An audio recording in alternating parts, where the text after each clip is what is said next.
అల్లు అర్జున్ గారు ఇప్పుడు కొత్తగా అట్లీ డైరెక్షన్‌లో ఒక మూవీలో యాక్ట్ చేస్తున్నారు. అయితే ఈ మూవీని ప్రస్తుతం అల్లు అర్జున్ 22 అని పిలుస్తున్నారు.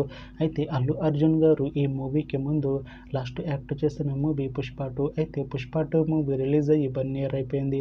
అయితే 'పుష్ప 2' మూవీ రిలీజ్ అయ్యి మంచి హిట్ అయింది. అయితే 'పుష్ప 2' మూవీతో అల్లు అర్జున్ గారికి ఒక మంచి హిట్ వచ్చింది.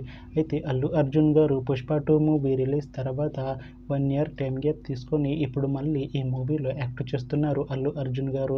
చూడాలి అల్లు అర్జున్ గారికి ఈ మూవీతో కూడా ఇంకొక మంచి హిట్ తనకి వస్తుందా లేదా అనేది మనం ఈ మూవీ రిలీజ్ అయ్యాక చూడాలి. అయితే ఈ మూవీలో జాహ్నవి కపూర్ గారు యాక్ట్ చేస్తున్నారు. అయితే జాహ్నవి కపూర్ గారు ఈ అల్లు అర్జున్ 22 మూవీకి ముందు లాస్ట్ యాక్ట్ చేసిన మూవీ 'దేవర'. అయితే 'దేవర' మూవీ రిలీజ్ అయ్యి 1 ఇయర్ అయిపోయింది. అయితే 'దేవర' మూవీ రిలీజ్ అయ్యి మంచి హిట్ అయింది.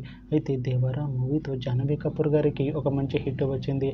అయితే జాహ్నవి కపూర్ గారు 'దేవర' మూవీ రిలీజ్ తర్వాత 1 ఇయర్ టైమ్ గ్యాప్ తీసుకొని ఇప్పుడు మళ్ళీ ఈ మూవీలో యాక్ట్ చేస్తున్నారు జాహ్నవి కపూర్ గారు. చూడాలి జాహ్నవి కపూర్ గారికి ఈ మూవీతో కూడా ఇంకొక మంచి హిట్ తనకి వస్తుందా లేదా అనేది మనం ఈ మూవీ రిలీజ్ అయ్యాక చూడాలి. అయితే ప్రస్తుతం ఈ మూవీ టీం షూటింగ్లో బిజీగా ఉన్నారు. అయితే ఈ మూవీ షూటింగ్ ఆల్రెడీ 20% కంప్లీట్ అయిపోయింది అంటున్నారు మూవీ టీం.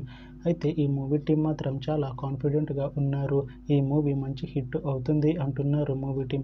అయితే ఈ మూవీని 2026 ఎండింగ్‌లోపు రిలీజ్ చేసేలా ప్లాన్ చేస్తున్నారు మూవీ టీం. చూడాలి ఈ మూవీ రిలీజ్ అయ్యాక మంచి హిట్ అవుతుందా లేదా అనేది మనం ఈ అల్లు అర్జున్ 22 మూవీ రిలీజ్ అయ్యాక చూడాలి. Thanks for watching this video friends. మీకు ఈ వీడియో నచ్చితే ఈ వీడియోని లైక్ చేయండి. ఇంకా ఇలాంటి మూవీ అప్డేట్స్ కోసం ఈ ఛానల్‌ని సబ్స్క్రైబ్ చేసుకోండి.